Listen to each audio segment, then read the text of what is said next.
My daughter-in-law mocked my wedding to my new husband in front of all the guests, calling me a ridiculous, desperate old woman.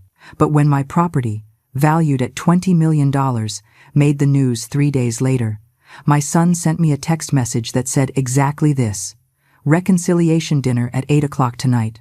Full family. Please, Mom, we need to talk." I showed up punctually with my new husband, Arthur, and a manila folder containing documents that were going to completely destroy their plans for a fake reconciliation. But that was just the end of a story that began 2 weeks ago, on the worst day of humiliation I had ever experienced in my 58 years of life. Let me tell you exactly how a woman everyone believed to be poor and worthless became the worst nightmare of those who despised her. It all started on the Saturday of my wedding. I was standing in front of the mirror in the small community hall we had rented, adjusting the elegant ivory suit I had chosen with so much love to marry Arthur, the man who had given me back the will to live after 3 years of widowhood. 20 guests were waiting outside in the garden decorated with white flowers.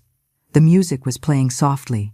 The officiant was reviewing his papers. Everything was perfect, intimate, exactly as I had dreamed. Then I heard the unmistakable sound of high heels striking the wooden floor with fury. I turned toward the door and felt my whole body tense up.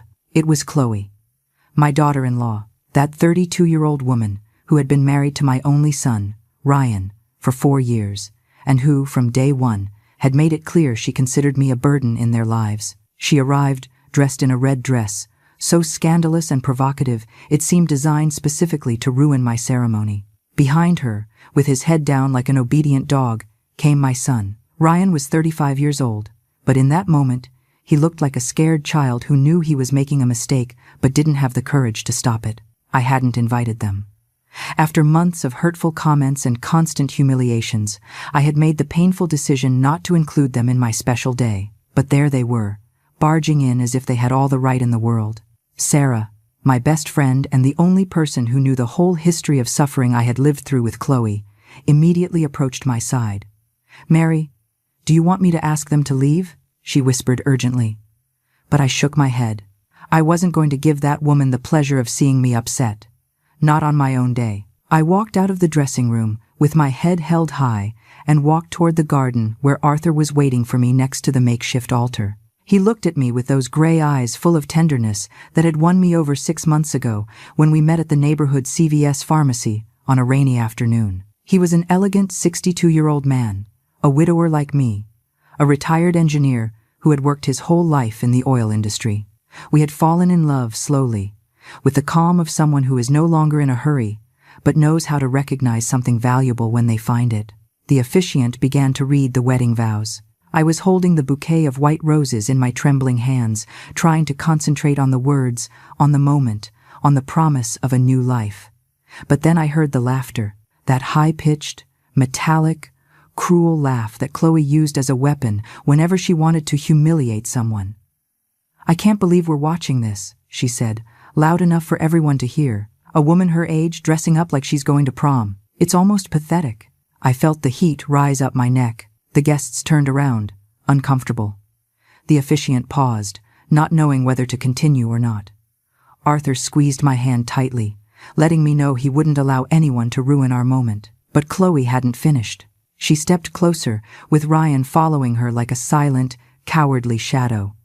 "Mom, Mary," she said with that fake voice she used when she wanted to feign respect in front of others. "I didn't know you were so desperate to get married again. It's barely been 3 years since Dad died. You forget so quickly." Those words were like a punch straight to the gut. My late husband had been the love of my life for 32 years. We had built everything together from scratch, living paycheck to paycheck, sacrificing our own dreams to give Ryan the best education possible. I had worked doing alterations and tailoring for decades, sewing until my fingers bled, while my husband broke his back in construction jobs to pay for our son's private college tuition. And when my husband finally got sick with cancer, I sold everything of value we had to pay for the treatments that the insurance wouldn't cover. I had done all of that for Ryan, for my only son, and now he was standing there, staring at the ground, without saying a single word while his wife destroyed me publicly. "Chloe, please," Sarah tried to say, stepping between us. This isn't the time or the place. Ah, the faithful sidekick, always defending poor Mary, Chloe replied with contempt. Then she looked me directly in the eyes. And this man, Arthur, right? I guess you haven't told him that you have absolutely nothing, that you live in a rented 2-bedroom apartment, that your social security barely covers your groceries. I hope he's not with you for the money, because there's nothing to get from a broke old woman like you. The silence that followed was deathly.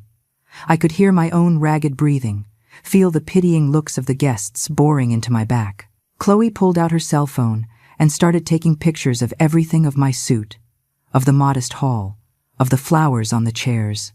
This is going straight to social media, she announced with satisfaction. My friends aren't going to believe the circus I was forced to come to, the pathetic wedding of a woman who refuses to accept that her time has passed. It was in that moment that something inside me broke. Not with a crash, but with a silent and definitive click. I looked at my son, waiting, silently begging for him to finally say something, to defend me even just once in all those years of mistreatment. But Ryan kept his gaze fixed on the ground, hands in his pockets, as if none of this was his responsibility.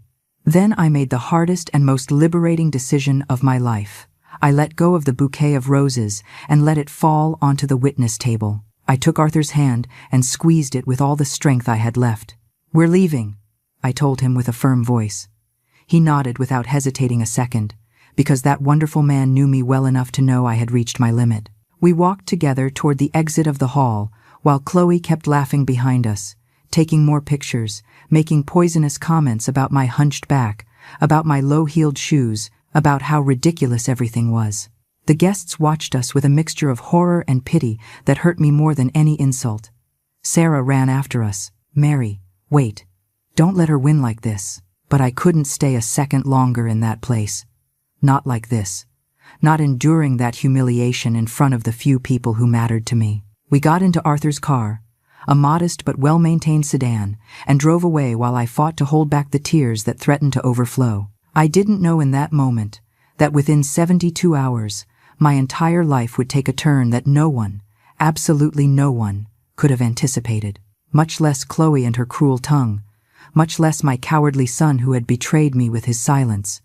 Because I had a secret that not even Ryan knew, a secret that was about to come to light in the most explosive way possible. But in that moment, driving through the streets while the sun went down, I was just a 58-year-old woman with a broken heart, asking myself at what exact moment I had lost the son I loved so much. Arthur drove in silence for the first 10 minutes, respecting my need to process what had just happened. I looked out the window without really seeing anything, hands clenched in my lap, feeling the humiliation mixing with a rage I had never experienced with such intensity before. Finally, we arrived at his apartment, a cozy place in an older building, but well kept. As soon as he locked the door behind us, I crumbled. I literally collapsed onto the sofa, and the tears I had held back during the whole ride poured out like a flooding river. "You didn't deserve any of that," Arthur said, kneeling in front of me and taking my hands in his.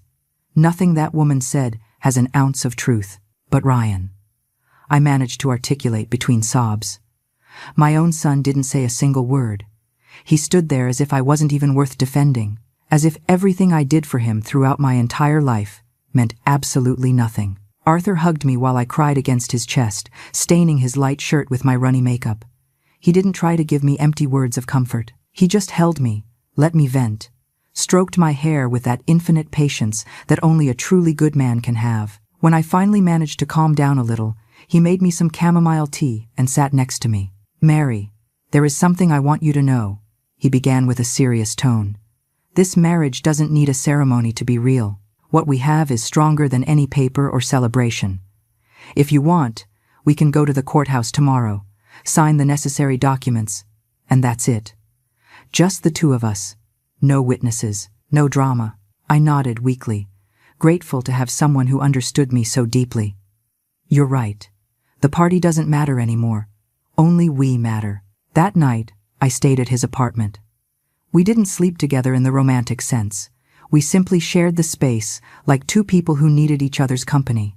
I lay in his bed while he insisted on sleeping on the couch, and for hours I stared at the ceiling, reliving every moment of humiliation. I thought about Chloe posting those pictures, uploading them to her social media, laughing with her friends about the pathetic old lady who dared to look for love at 58. I thought about my son, about how he had gone from being that sweet boy who hugged me every night before sleeping, to becoming a spineless man who allowed his wife to treat me worse than a stray dog. But above all, I thought about my late husband, John, about how we had fought together to give Ryan all the opportunities we never had. I remembered the nights I sewed until 3 a.m. to finish prom dresses and baptism suits, earning barely enough to supplement my husband's wages. I remembered how we sold our only car when Ryan wanted to study engineering at an expensive university, how we moved to a smaller apartment to be able to pay for his books and materials, how my husband worked 2 jobs simultaneously for 5 years so our son wouldn't have to worry about anything but his studies, and we had succeeded. Ryan graduated with honors, got a good job at a tech company, met Chloe at a corporate conference, and they got married in a lavish wedding that we helped pay for with our last savings. I thought we could finally rest, that our son would take care of us in our old age just as we had taken care of him. But then my husband got sick. Pancreatic cancer. Aggressive, lethal. The experimental treatments, which the health insurance didn't cover, cost thousands of dollars. I sold my sewing machines. I sold the few pieces of jewelry I had. I sold the furniture we had accumulated over decades of marriage. I asked Ryan for help, who was already earning a considerable salary. But Chloe objected. "We can't be funding your parents' problems forever." I remember she told my son during a visit to the hospital, with that icy voice she used when she wanted to seem rational. "We already helped them with the wedding. We already helped them with the apartment last year. At some point, they have to fend for themselves." Helping us with the apartment meant they had borrowed $80,000 from us, money we never saw again because my husband died 6 months later. $80,000 that I had promised to pay back as soon as I could. But with my miserable pension, I barely had enough to eat and pay rent. My husband passed away on a Tuesday afternoon, surrounded only by me and Sarah. Ryan arrived 2 hours after the last breath, with Chloe hanging on his arm, both dressed as if they were coming from some important business meeting. He didn't cry. He didn't hug me. He only asked about the will and the life insurance papers. There was no will. There was no life insurance. There were only debts and a body to cremate because we didn't even have money for a proper burial. After the funeral, Ryan distanced himself completely. The calls became sporadic, the visits non-existent. When I reached out to him, Chloe always had an excuse ready. That they were very busy with work, that they had social commitments, that I had to understand they had their own life. For 3 years, I lived in a loneliness that ate me up inside. Sarah was my only constant company, my only emotional support. She was the one who encouraged me to go out again, who reminded me that I still had the right to be happy, that life didn't end just because my son had abandoned me. And then I met Arthur. It was a chance encounter, almost cinematic in its simplicity. I was at the pharmacy buying blood pressure medication when it started pouring rain. He walked in soaked, laughing at his own bad luck, and our eyes met. We talked while we waited for the rain to let up. He told me he had been a widower for 4 years, that his children lived out of state, that he felt terribly lonely in that apartment full of memories. I told him my story, or at least a summarized version of it, and he listened to me with an attention no one had given me in years. We started meeting for coffee, then to walk in the park, then for dinner at modest diners where we shared plates because neither of us had money to spare. It wasn't a soap opera romance. It was something better.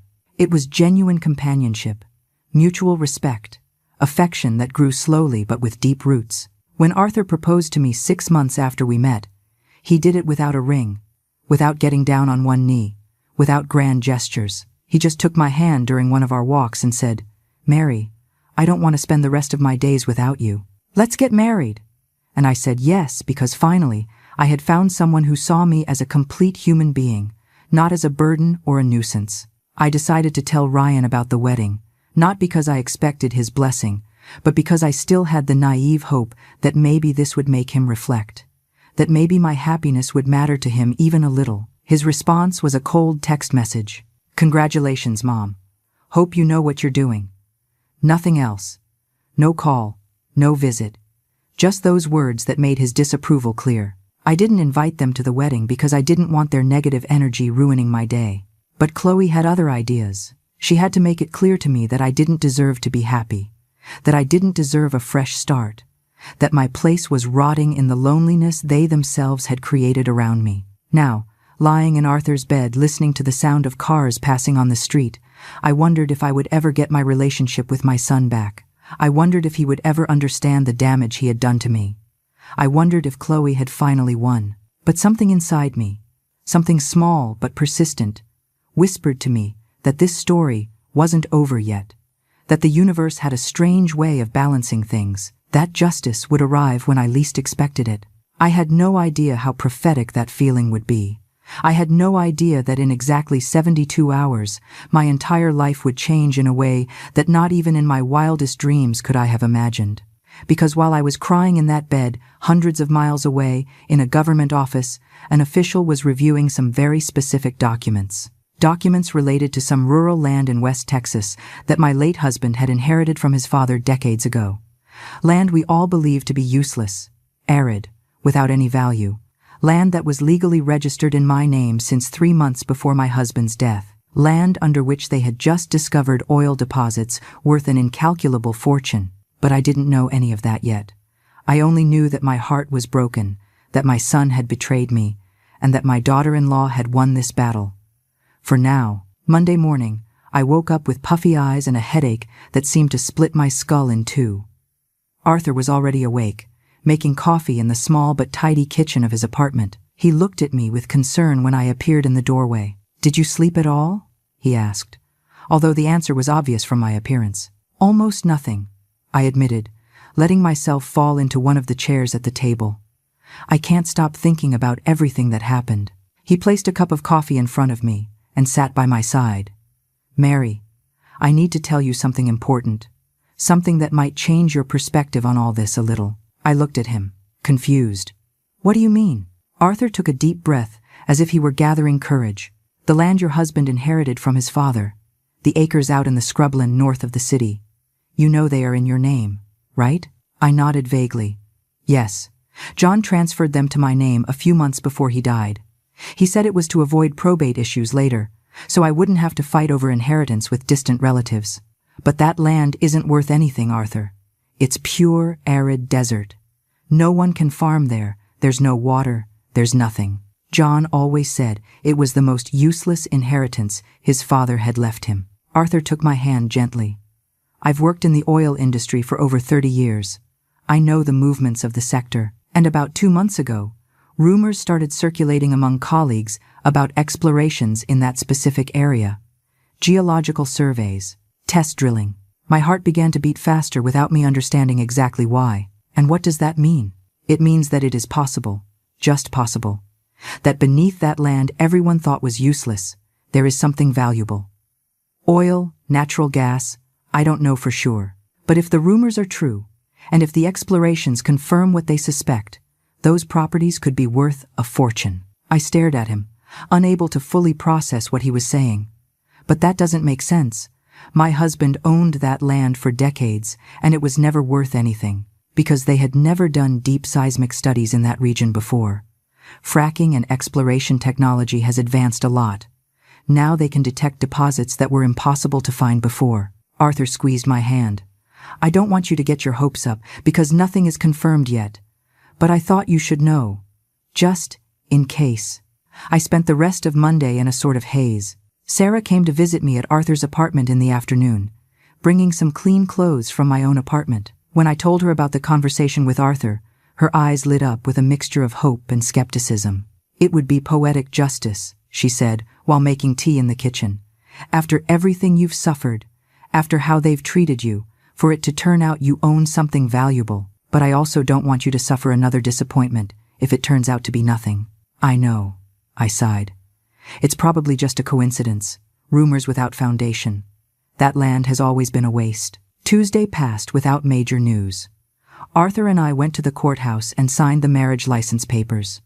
No ceremony, no witnesses beyond 2 courthouse clerks who didn't even look us in the eyes. Technically, we were already married. But it felt empty, anticlimactic, as if Chloe had managed to steal even that moment from me. My phone rang several times that day, unknown numbers that I didn't answer. A text from Ryan that said, "Mom, can we talk?" I ignored it. I didn't have the strength to face him yet. I didn't have words to express the level of betrayal I felt. Chloe had uploaded the photos to her social media, just as she promised. Sarah showed them to me, even though I asked her not to. There were the images of my ivory suit, of the modest hall, of the simple flowers. The comments were cruel. How sad when people don't accept their age. My mother-in-law is also desperate for attention. Old people should stay home. I felt nauseous reading those comments from people who didn't even know me, who judged my life based on the poisonous narrative Chloe had constructed. Sarah took the phone out of my hands. "Don't read that trash. Those people know nothing about you, about what you've lived through, about what you're worth." But the words were already etched in my mind, adding to all the other humiliations I had accumulated over the years. Wednesday morning, exactly 3 days after my ruined wedding, the doorbell of Arthur's apartment rang at 9 o'clock sharp. He opened the door and found a man in a suit with a leather briefcase. "Good morning. I'm looking for Mrs. Mary Ramirez." My heart skipped a beat. No one had looked for me by my maiden name in decades. I approached cautiously. "That's me." The man handed me a business card. "I am an attorney representing the Regional Land Management Division for a major energy consortium. I need to speak with you regarding some properties registered in your name in the northern sector of the Arid Hills Basin." My legs almost failed me. Arthur had to hold me by the arm. "Come in, please," he said, inviting the man to enter. We sat in the small living room while the lawyer opened his briefcase and took out several official documents with corporate seals. "Mrs. Ramirez, I'm afraid I bring news that is going to change your life considerably." The man began with a professional tone, but not devoid of warmth. "The land you own has been the subject of extensive geological studies over the last 6 months. We have confirmed the existence of significant oil deposits on your property." The world stopped turning. My breathing stopped. Arthur squeezed my hand so hard it almost hurt.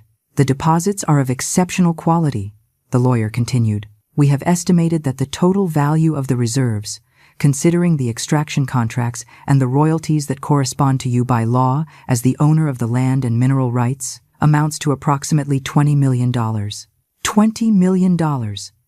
The words floated in the air like something surreal, impossible, almost comical in their absurdity. Me, who had spent the last 3 years surviving on a pension of $400 a month.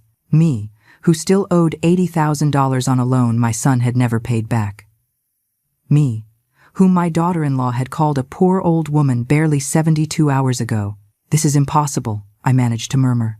"There has to be a mistake." The lawyer shook his head and spread the documents in front of me. "There is no mistake.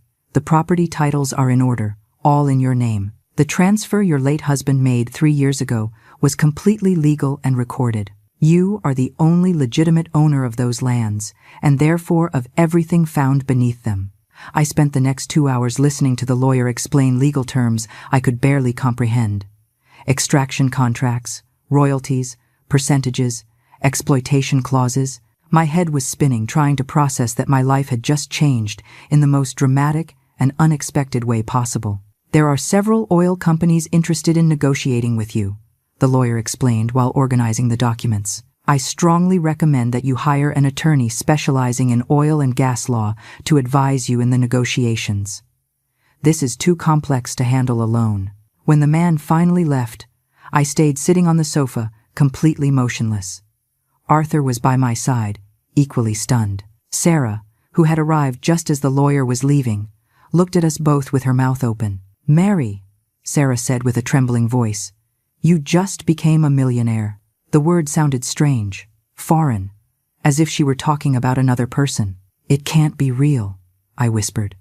"Things like this don't happen to me. They never happen." Arthur took my face in his hands, forcing me to look him in the eyes. "Listen to me well. This is completely real. John left you that land because he loved you and wanted to protect you. He didn't know what was underneath, but fate decided that after all your suffering, after everything you have endured, you deserved this. You deserve it, Mary. Every damn penny." The tears began to roll down my cheeks.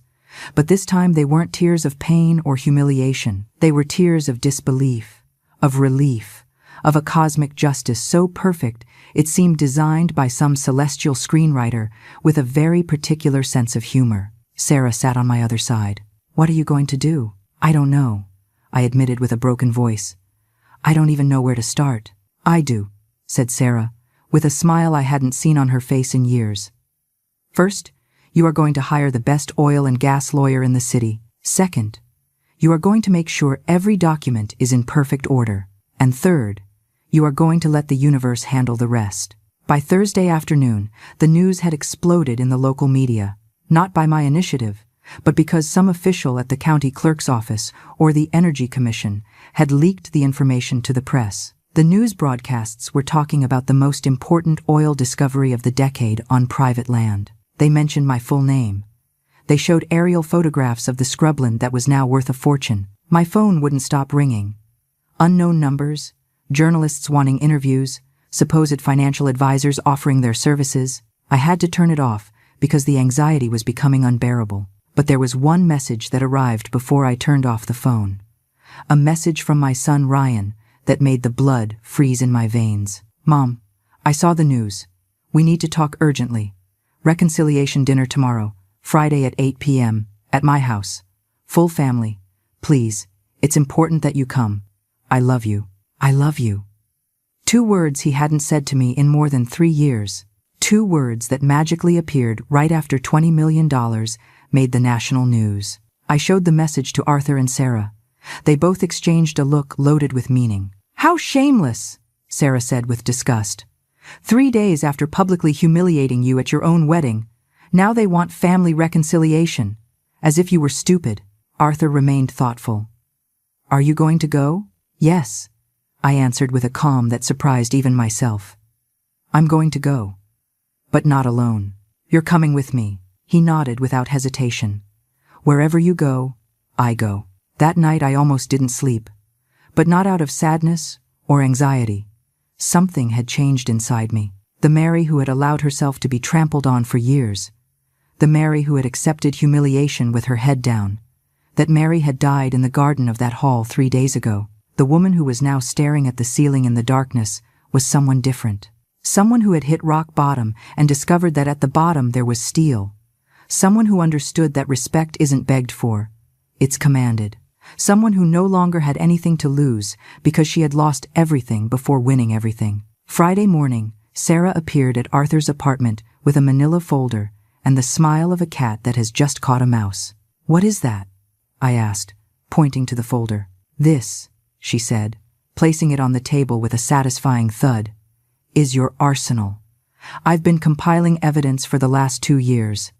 Every cruel message from Chloe that you forwarded to me, every conversation where Ryan denied you help when you needed it, the screenshots of the photos Chloe uploaded to social media mocking your wedding, the contract for the $80,000 loan they never paid back, everything." I opened the folder and found everything perfectly organized in dividers with labels, printed text messages, emails, photographs, bank documents. It was a meticulous record of years of emotional and financial abuse. "Sarah," I whispered, overwhelmed.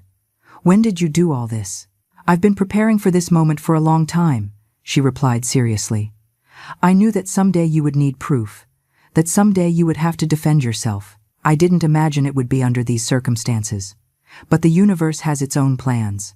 Arthur reviewed the documents with a critical eye. As an engineer used to precision, he appreciated the meticulousness of Sarah's work. "This is perfect. With this, they can see exactly who they are and what they've done." I spent the rest of the day mentally preparing myself for what was to come. I dressed with care, choosing an elegant but understated outfit.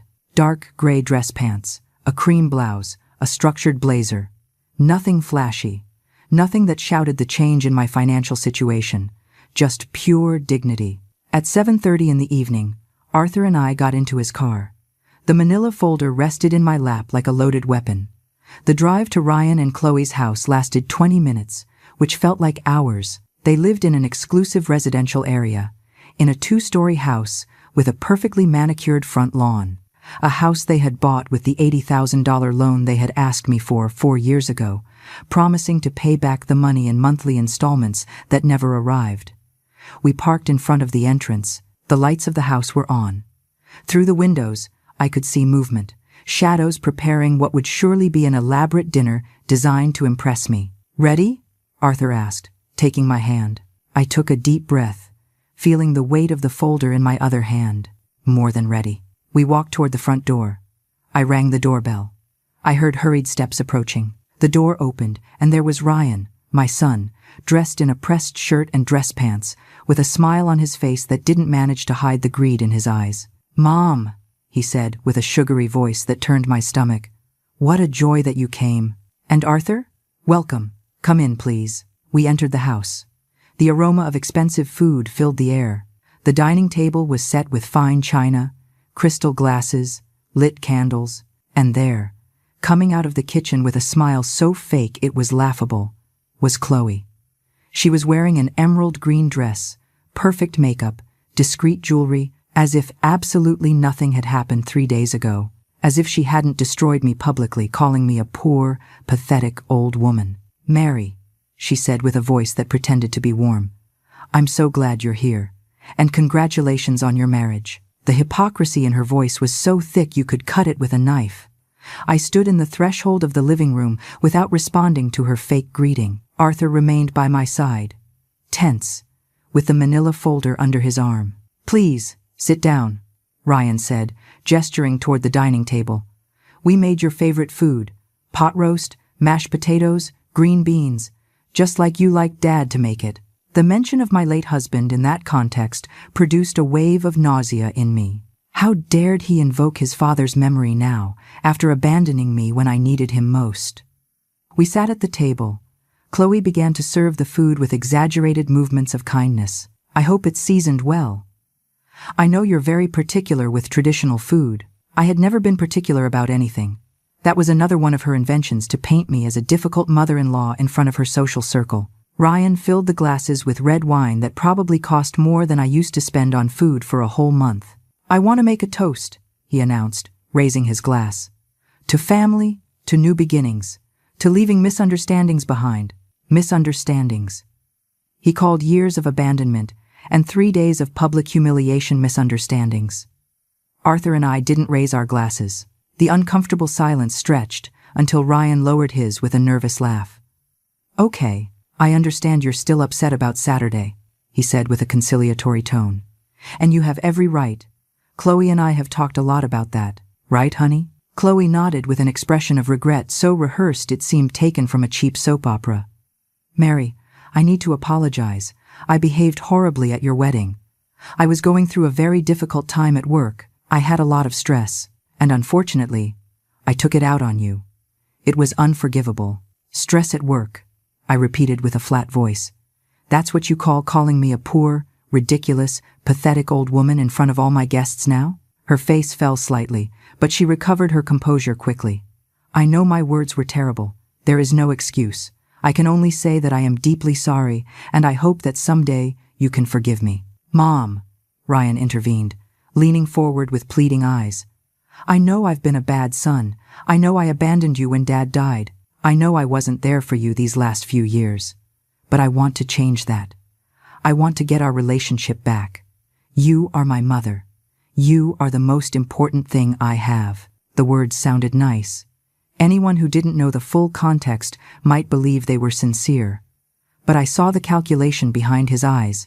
I saw how they both looked at each other sideways like actors coordinating their lines. "You saw the news," I said without inflection in my voice. It wasn't a question. Ryan and Chloe exchanged a brief but revealing look. "Yes," my son admitted. "We saw about the land, about the oil. Mom, it's incredible. Dad must be smiling from heaven knowing that he finally left you something valuable that you didn't know existed until 3 days ago," I added, keeping my voice calm. "Something valuable that appeared right after your wife publicly humiliated me, and you stayed silent as always." "Mom, that's not fair," Ryan protested. "I did defend you. I told Chloe afterward that it was wrong. We had a huge argument about it. A huge argument that served for nothing because here she is, smiling as if nothing had happened." Chloe set her fork down on the plate with a metallic sound. "Mary, I understand your anger, truly. But Ryan is right. He did confront me after the wedding. He made me see that I had crossed a line, and that's why I'm here now, trying to make amends. 3 days, I said with an increasingly cold voice. 3 days was how long it took you to want to reconcile after 4 years of total abandonment. How convenient that those 3 days were exactly the time between my ruined wedding and the news of my $20 million. The atmosphere at the table froze. Ryan opened his mouth to protest, but I stopped him by raising a hand. Don't insult me by pretending this is genuine, I continued. Don't insult me by acting as if I were stupid enough not to see what is really happening here. Mom, I swear this isn't about the money, Ryan insisted, with desperation growing in his voice. Yes, the timing is unfortunate, I admit it, but I had been wanting to reach out to you for weeks, wanting to fix things. The news just gave me the final push to do it. Weeks, I repeated with sarcasm. How curious. Because I've been waiting 3 years for you to reach out. 3 years, waiting for a call that wasn't to ask me for something. 3 years waiting for you to ask me how I was, if I needed help, if I was even alive. Chloe intervened with a defensive tone. Mary, that's not completely fair. We had our own responsibilities, our jobs, our obligations. We couldn't be watching over you all the time. I didn't ask you to watch over me all the time, I replied, feeling the rage I had been holding back beginning to seep out. I asked for the basics, a call every now and then, a visit on my birthday, something that made me feel like I still mattered to you. You matter to us, Ryan said, taking my hand across the table. I pulled my hand back immediately, as if his touch burned. He froze, hurt by the rejection. Arthur, who had remained silent, observing everything, finally spoke. I think Mary has something to show you. Something you've been waiting to see. I placed the manila folder on the dining table with a deliberate thud. Ryan and Chloe looked at it with confusion mixed with growing fear. What is that? Chloe asked, her voice higher pitched than usual. This, I said, opening the folder with slow and deliberate movements, is the truth. The complete and documented truth of who you really are. I began to take out the documents one by one, placing them on the table like cards in a deadly game. First, the text messages, screenshots of conversations where Chloe called me a burden, a useless old woman, a problem. Messages where she told Ryan to cut contact with me because I was toxic for his professional success. You sent this in March of last year, I said, pointing to one of the messages. 2 weeks after I called you to tell you I was in the hospital for a blood pressure crisis. I remember no one came to see me. Chloe paled, looking at the documents. Where did you get that? Those were private conversations. Ryan forwarded them to me. I lied, knowing that actually Sarah had recovered some from his phone during a visit, in a moment of clarity, where he still had some conscience left. My son shook his head frantically. I never. Mom, I would never send you those conversations. Then how do you explain that I have them? I retorted. It didn't matter if the source was real or not. What mattered was the content. I took out more documents. Printouts of the social media posts, where Chloe had uploaded the photos of my wedding with mocking comments. Look at the desperate mother-in-law playing prom queen. The likes and cruel comments from her friends. Everything perfectly documented, with dates and times. This is an invasion of my privacy, Chloe protested with a trembling voice. This is evidence of systematic harassment, I corrected. Finally, I pulled out the most important document. The loan contract signed 4 years ago. $80,000 that I lent them for the down payment on this very house where we were sitting. A loan they promised to pay back in monthly installments of $1,200 over 6 years. Do you know how many payments I have received? I asked, placing the contract in front of Ryan. 0. Not a single one. Not even when I sent you messages begging you to help me with even something small. When I didn't have money to buy my medications. When I had to choose between eating or paying rent. Ryan looked at the document with shaking hands. Mom, we were going to start paying you. We just needed time to get stable. 4 years wasn't enough time, I replied with a sharp voice. 4 years living in this house that I financed while you let me rot in an apartment where the heating doesn't work and the walls have mold. Chloe finally exploded. You offered us that money. You said it was to help us get established. We had no obligation to return it if it was a gift. It was a loan. Arthur intervened with a firm voice, pointing to the document. Here is the signature of both of you. Here are the terms clearly established. Loan. Not a gift, with a payment date, with agreed interest. All legal and binding. This is extortion, Chloe shouted, standing up from the table. You come here to our house, accept our dinner, and attack us with papers and accusations. I came because you invited me, I responded, maintaining the calm that I knew was driving her crazy. I came because you wanted family reconciliation. And I came to show you exactly what kind of family we have been. Ryan had tears in his eyes now. I didn't know if they were genuine or calculated. Mom, I know we made mistakes. I know we failed you. But we can fix it. Now that you have resources, now that you can live peacefully, we can start over. We can be a family again. Now that I have resources, I repeated, letting the words float in the poisoned air. That is the important part, right? We couldn't be a family when I was poor. We couldn't reconcile when I had nothing to offer you. But now that $20 million magically appeared, I am worthy of your love again. That's not fair, Ryan exploded, hitting the table with his fist. I have always loved you. You are my mother. The money has nothing to do with it. Then pay me back the $80,000, I said with a glacial voice. If the money really doesn't matter, pay me back what you owe me. Tomorrow. Full bank transfer. The silence that followed was absolute. Chloe and Ryan looked at each other with evident panic on their faces. Of course, they didn't have $80,000 available. They probably lived to the limit of their income, maintaining this lifestyle they projected on social media. We can't give you that amount immediately, Ryan finally admitted. But we can make a payment plan. Something reasonable. You had 4 years to make a payment plan, I responded. 4 years where not a cent ever arrived. You didn't even send me a message asking if I needed help when you knew perfectly well that my pension was miserable. We thought Arthur was helping you, Chloe shouted desperately. That's why you married him, isn't it? For his money. Arthur laughed, a dry, humorless laugh. I live on a retired engineer's pension, modest but sufficient for my needs. I don't have properties. I don't have large investments. I married Mary because she is an extraordinary woman who deserves to be loved. Something you clearly never understood. Chloe let herself fall into her chair with her hands covering her face. Finally, the perfect mask was cracking. What do you want from us? She asked with a broken voice. Did you come here just to humiliate us? To rub your new fortune in our faces? I came here because you invited me with lies, I responded. I came here so you can see the consequences of your actions, so you understand that I am not the foolish old woman you can manipulate when it suits you. I took out another document from the folder. This was new, just prepared by Sarah with the help of her law firm. This is a formal lawsuit for the payment of the loan, plus accumulated interest. The total now amounts to $93,000. You have 30 days to pay, or you will face property foreclosure. Ryan took the document with trembling hands. His eyes scanned the legal lines without being able to really process what he was reading.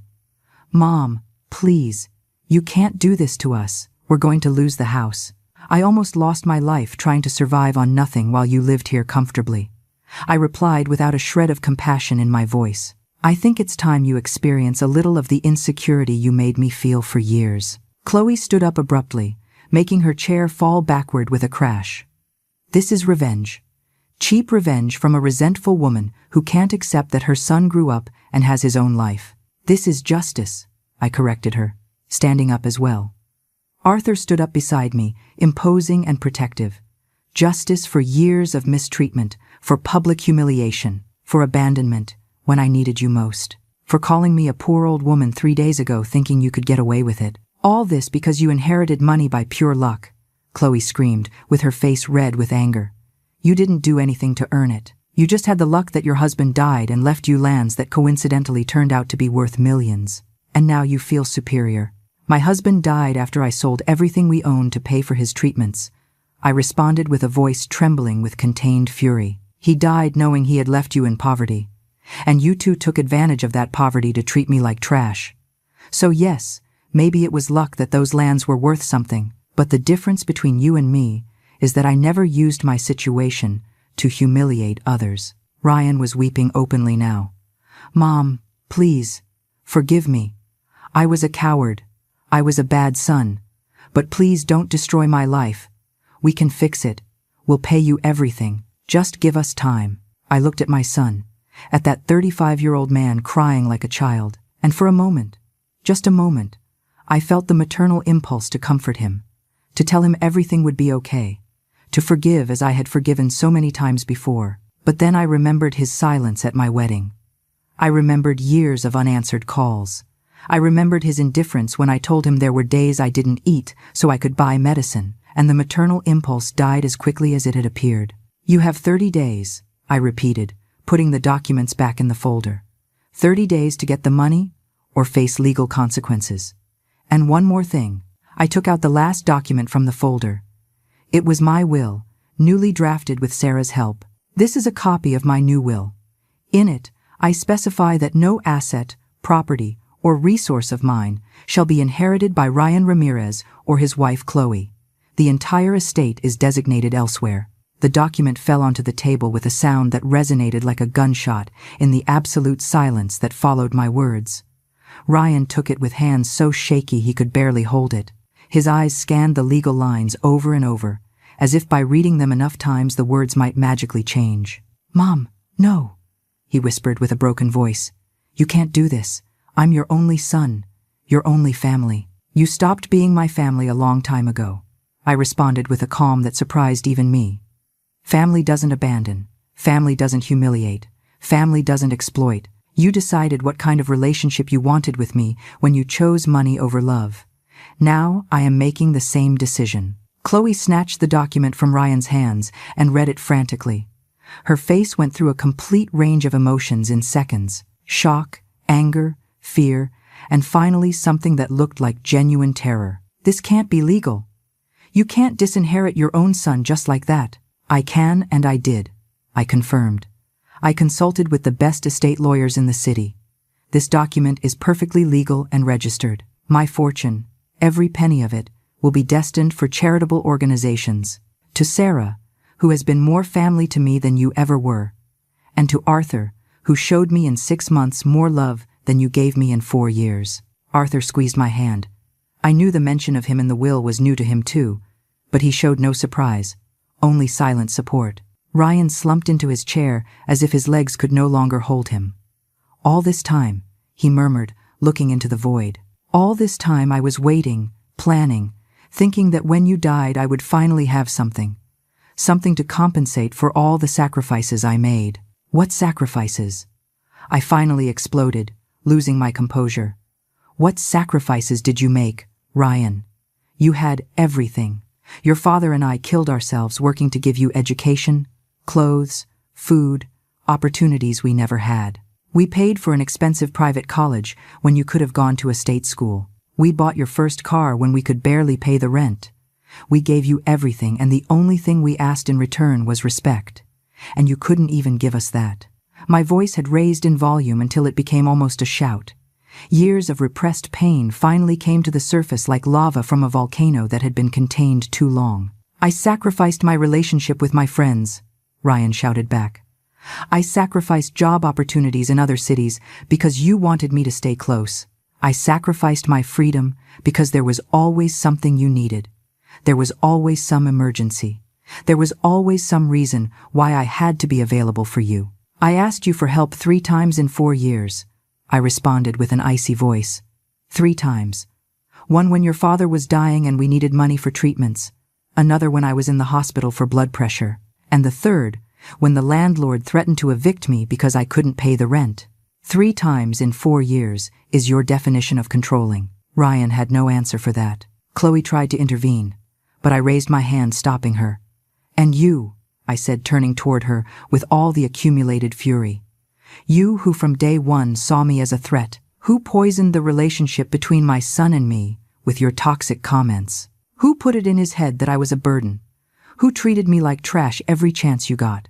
I was just protecting my marriage," Chloe shouted with tears running down her perfect makeup. "You were always there, always needing something, always making Ryan feel guilty.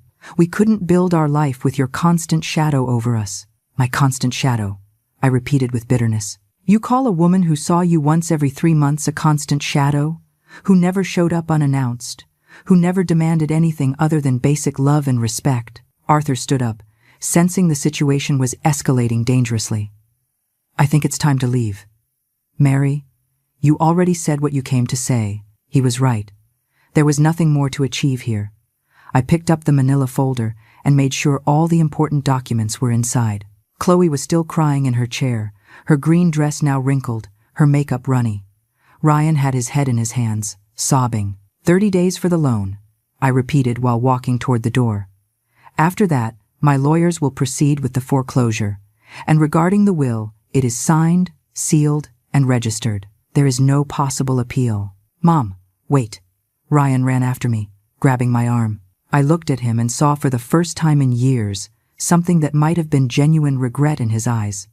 "Please, give me a chance to fix it. Just one chance. You had 4 years of chances," I responded, freeing my arm gently. "Every day you didn't call was a missed chance. Every time you ignored my messages was a missed chance.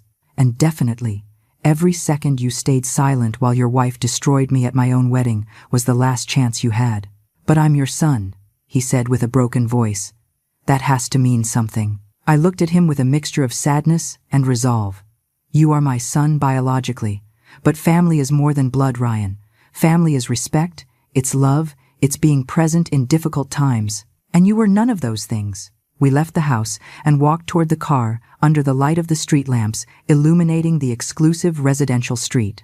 I could hear Chloe screaming inside the house, probably blaming Ryan for everything, probably already planning her next move. We got into the car and Arthur drove in silence for several minutes. I looked out the window, feeling a strange mixture of liberation and sadness. I had done the right thing. I knew I had done the right thing, but it hurt anyway. "Do you regret it?" Arthur asked finally when we were close to his apartment. "No," I answered honestly. "I don't regret confronting them. I don't regret showing them the consequences of their actions. But it does hurt that it had to come to this. It hurts to have lost my son this way." Arthur parked the car and turned to look at me directly. "You didn't lose your son, Mary. He lost himself a long time ago. You just stopped pretending he was still there." That night, lying in the dark, I thought about everything that had happened. In 1 week, I had experienced more emotions than I had felt in years. Humiliation, devastation, surprise, empowerment, and finally, a kind of bitter peace. My phone vibrated on the nightstand. A message from Sarah. "I saw your car outside Ryan's house. How did everything go?" I replied with a brief summary of the confrontation. Her answer arrived almost immediately. "I am proud of you. Finally, you put yourself first." She was right. For the first time in my entire adult life, I had put myself first. I hadn't given in to emotional manipulation. I hadn't allowed maternal guilt to make me back down. I had maintained my boundaries, even when it hurt to do so. I wondered what Ryan would do now. If he would really try to get the money to pay the loan, or if he would simply let the foreclosure proceed. I wondered if Chloe would stay with him now that the prospect of inheriting millions had disappeared. I wondered if someday my son would wake up and see what he had lost. But for the first time in years, those questions didn't keep me awake. It was no longer my responsibility to save Ryan from the consequences of his own decisions. It was no longer my job to sacrifice my dignity to maintain a relationship that only existed in my imagination. Arthur appeared in the bedroom doorway with 2 cups of hot tea. He sat on the edge of the bed and handed me one. "Can't sleep?" "Too many things in my head," I admitted, taking the cup gratefully. "Everything is going to be okay," he said with that quiet certainty I appreciated so much in him. "The worst is over. Now all that's left is to live." The following days were a whirlwind of legal and financial activity. Sarah connected me with the best oil and gas lawyer in the region, a man named Ansel, 60 years old with 40 years of experience in the energy sector. We met in his elegant office downtown, where we reviewed every detail of the contracts the oil companies wanted to sign with me. "Mrs. Mary," Ansel said, while organizing the documents on his mahogany desk, "you have something extraordinary in your hands. This land doesn't just contain oil. It contains extremely high-grade crude. The 3 biggest companies in the country are competing for extraction rights. That gives us exceptional negotiating power." We spent hours discussing percentages, royalties, environmental protection clauses, extraction timelines. My head was spinning with all the technical information, but Ansel had the patience to explain every term until I understood it completely. The most important thing, he told me seriously, is that you maintain control over your properties.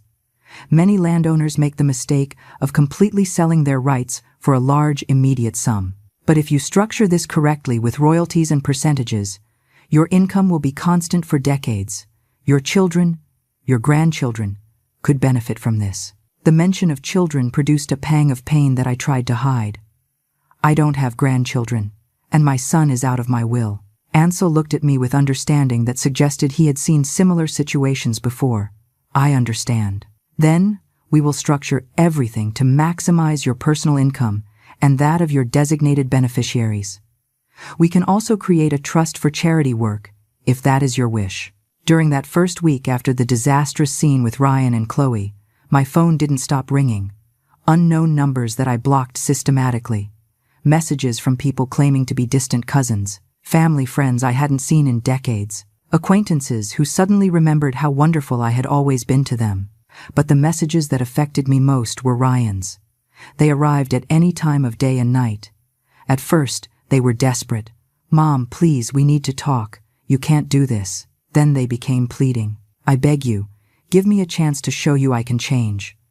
And finally, when the 30-day deadline for the loan payment approached, they became aggressive.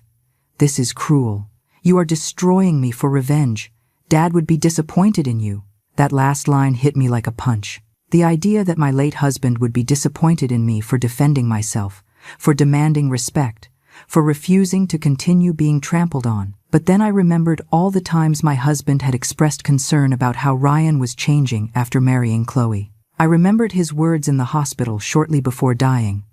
"Mary, don't let anyone make you feel less than you are worth, not even our son." At that moment, I didn't fully understand what he meant. I thought the pain and medications were making him speak nonsense. But now, years later, his words took on a deep and prophetic meaning. Sarah visited me almost daily, keeping me updated on the legal movements. Ryan hired a lawyer. She informed me one afternoon while we drank coffee in Arthur's small living room. "He is trying to contest the will, alleging undue influence from Arthur over you." I laughed humorlessly. Undue influence. As if I didn't have my own brain to make decisions. "It's a desperate strategy," Sarah explained. "His lawyer knows he has no case, but they are probably doing it to pressure you, to make you feel guilty, so you cave." "I'm not going to cave," I said with a firmness that surprised even myself. "I have caved my whole life. I have put the needs of others above mine for 58 years. It's over." Arthur, who was listening from the kitchen while making dinner, poked his head out with a proud smile. "That's my wife." The word wife still sounded strange, but wonderful.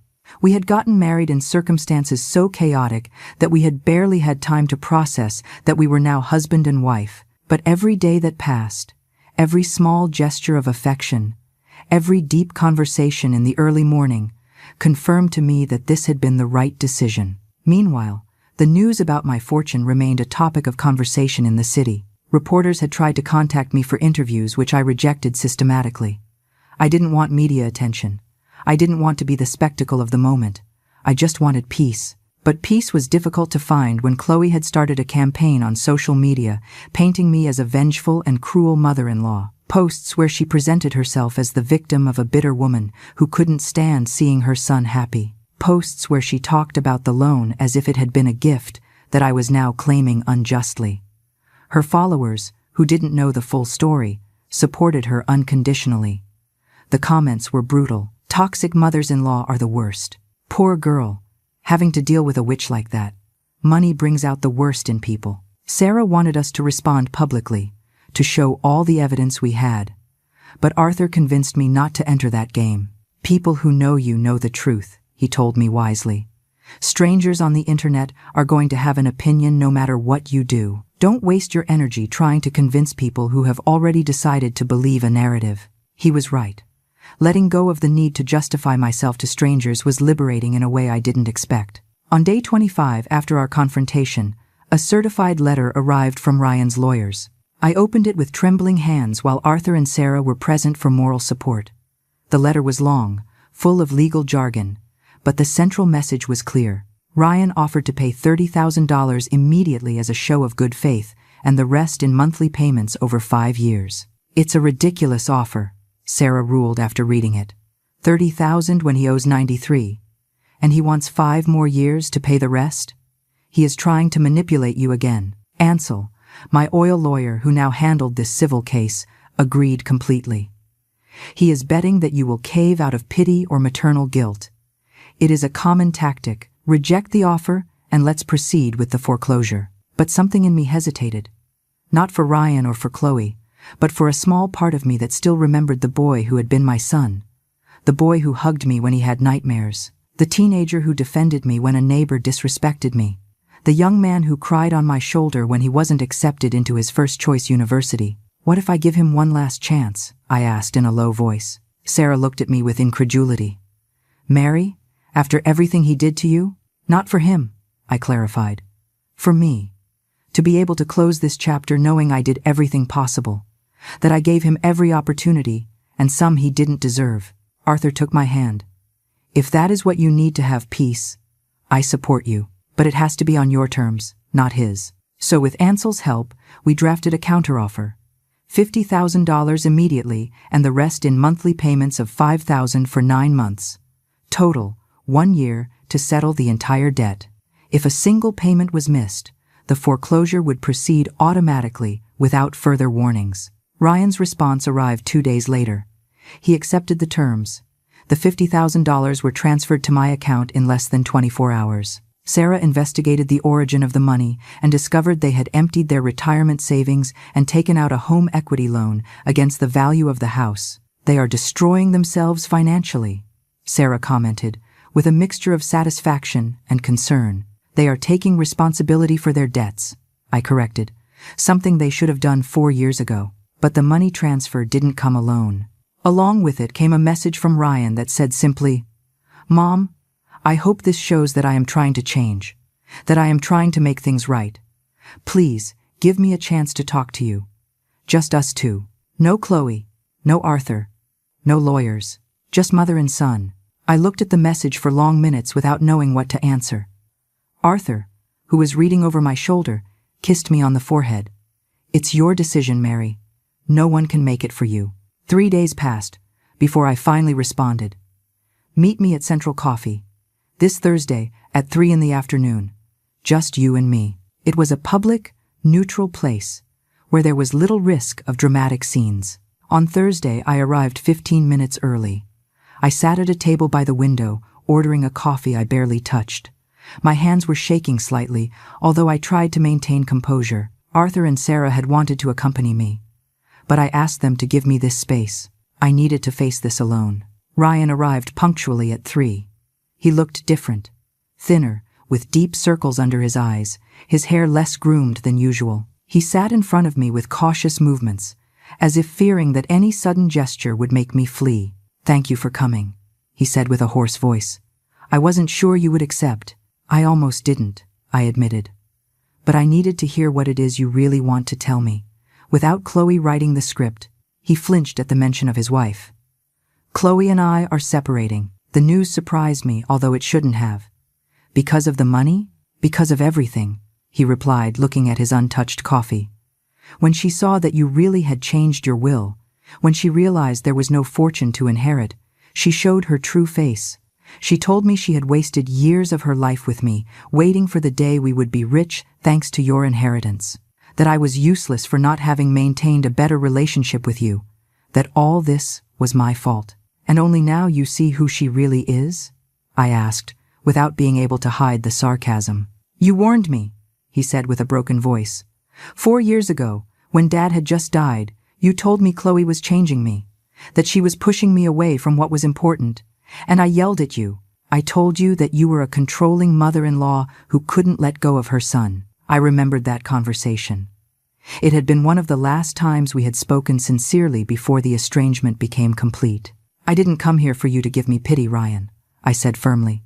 If your marriage is being destroyed, it is a consequence of decisions you made. Decisions to allow someone to alienate you from your family. Decisions to stay silent when they humiliated me. I know, he said, with tears beginning to roll down his cheeks. I know, and I have no excuse. I was a coward. I was a bad son. I allowed the fear of conflicts with Chloe to be more important than defending you. And now I have lost everything. My marriage, my relationship with you, my integrity. You haven't lost everything, I said with a softer voice. You still have your job, your health, your life ahead of you. What you lost was the comfort of living without consequences.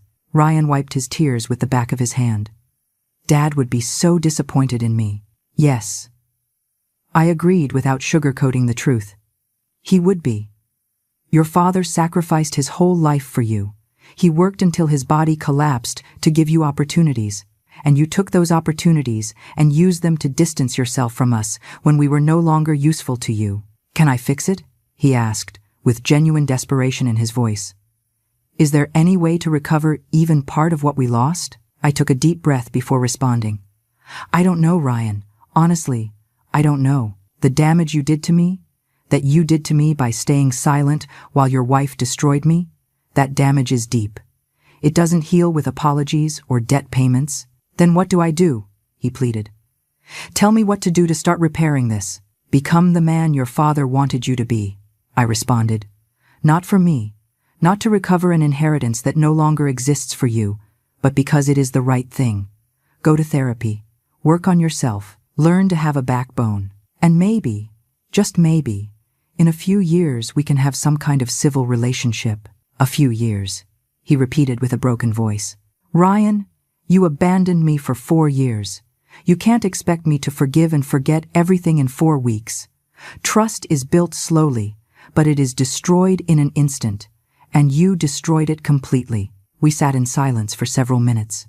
I observed my son, this man who had come out of my body, whom I had raised with so much love and sacrifice, and I felt a complex mixture of emotions. It was no longer pure rage. It was no longer devastating pain. It was something more like the sadness of grief, the recognition that the relationship we once had died and maybe would never completely resurrect. I am going to pay every penny I owe you, he said finally. The $5,000 monthly, without fail, until you are paid off.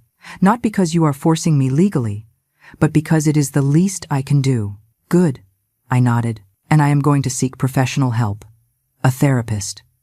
I need to understand how I reached this point, how I became someone who betrayed the person who loved me most in this world. Also good.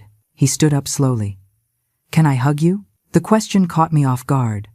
Part of me wanted to say no, wanted to keep the distance that protected me from pain. But another part, that maternal part that never dies completely no matter how much damage it receives, nodded slightly. Ryan hugged me carefully, as if I were something fragile that could break. And maybe I was. Maybe we were all fragile in ways we only discovered when we broke. I didn't return the hug completely, but I didn't pull away either. It was the closest to reconciliation we could be in that moment. I love you, Mom, he whispered against my shoulder. I know I have no right to say it after everything, but it's true. It always has been. Love without actions is just words, I responded softly. Show it to me with time, with consistency, with real change. Then maybe I can believe you. When I left the coffee shop, Arthur was waiting for me in the car parked half a block down. He hadn't been able to resist being close in case I needed him. I got in and let myself fall into the seat with an exhausted sigh. How was it? He asked with concern. Sad, I responded. It was sad, but necessary. We drove back to the apartment in comfortable silence. That night, lying next to Arthur, I thought about the whole road traveled. From the humiliation at my wedding to the confrontation with my son, from discovering my fortune to setting boundaries I had never before had the courage to impose.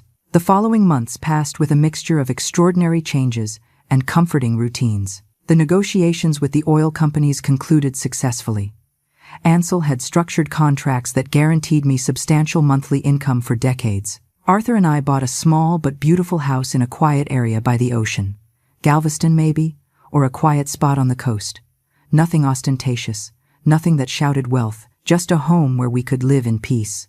Sarah received a generous amount that allowed her to expand her law firm and hire more staff. She cried when I handed her the check, insisting it was too much. Without you, I wouldn't have survived these years, I told her, hugging her. This isn't charity, it's justice. I established foundations to support older women in vulnerable situations, to pay medical bills for people without resources, for educational scholarships, for young people from working-class families like the one I had. Ryan met his monthly payments religiously. Every $5,000 arrived on the first day of each month without fail.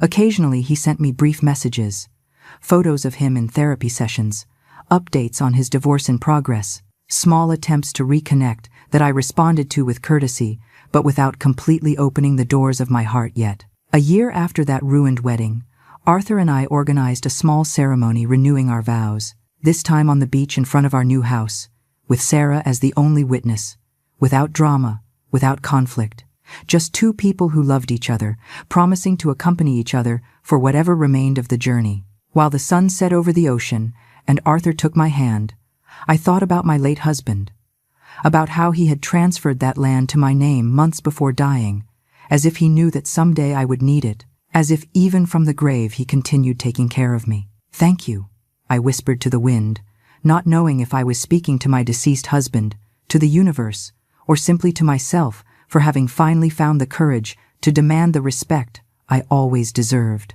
Life had taught me that justice sometimes arrives in unexpected ways, that respect isn't begged for, it's commanded, that true love doesn't require humiliation or sacrifice of dignity, and that never, absolutely never, is it too late to start valuing oneself. At my 58 years, I had learned the most important lesson of all, that my value didn't depend on how much money I had in the bank, but on how much respect I demanded from those around me, and that was a wealth that no one, ever, could take away from me.